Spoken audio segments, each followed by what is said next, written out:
Hi everyone, here's what's bothering me today. The news involving Air Canada. Now, again, what's being discussed in many ways is not a bad thing. Improving access and services to different parts of the country. Okay, that's a decent concession. Buying largely Canadian-made aircraft, also really good. Making it so that, workers still, will be rehired and keep their pensions and their pay. These are all objectively good things. And of course, the refunds being given back to people. These are all good things.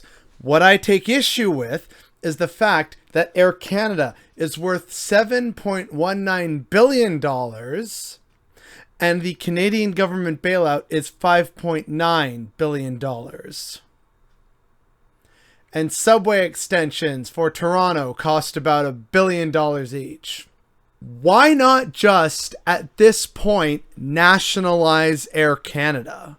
It's really not that much of a step further if you're already subsidizing the company by giving them a loan that is, 80% of their net worth? Hello? And you know what's also egregious? This is nearly $6 billion that the feds are like, oh, sure, yeah, here you go. But not $6 billion to keep people at home and safe and healthy during the third wave of the pandemic. No financial support for Canadians who need it most, as there's still a goddamn pandemic going on. I guess that says something about government priorities, right? This is ridiculous. And again, if you're going to make these demands of, hey, you got to buy Canadian aircraft and keep these jobs, and you got to send your aircraft out to these airports again, all that's going to happen in that last example is that Air Canada is going to come crawling back to the federal government again sometime in the future, probably in the near future, and saying, hey, look, come on, we need more money because you asked us to go to these airports and we're operating at a loss, so we can't compete effectively. So money, money, money, please.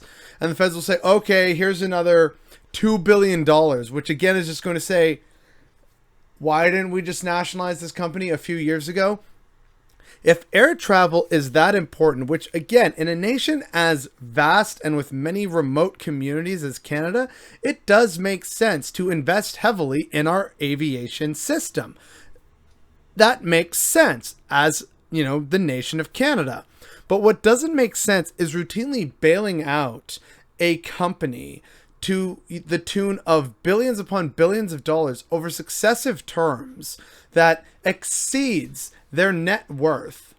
If it is that strategic, and Air Canada itself, I'll see if I can find the link, they themselves admitted that they've gone from, extra government support was nice to have, now it's a must have. That is how reliant they are on Canadian government support, which is why if we're going to spend this kind of money, why not just top that off? Let's just gild the golden lily and nationalize Air Canada. And then we don't have to worry about constantly bailing it out time after time again. And we could still provide all those services to these parts of the country that need it and want it and still get these Canadian-made aircraft. We could still do those things. Except now we're not bailing out a private company. We are instead making a direct investment from the people of Canada to other people of Canada.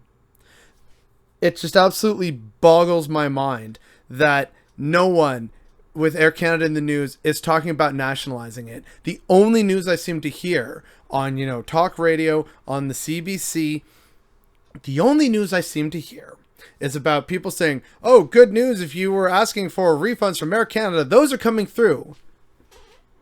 We're not going to talk about spending nearly $6 billion on a $7.2 billion company to bail it out, rather than just saying, you know what, we're just going to throw a Toronto Shepherd Line extension's worth of money on here, and we're just going to buy out Air Canada and nationalize it.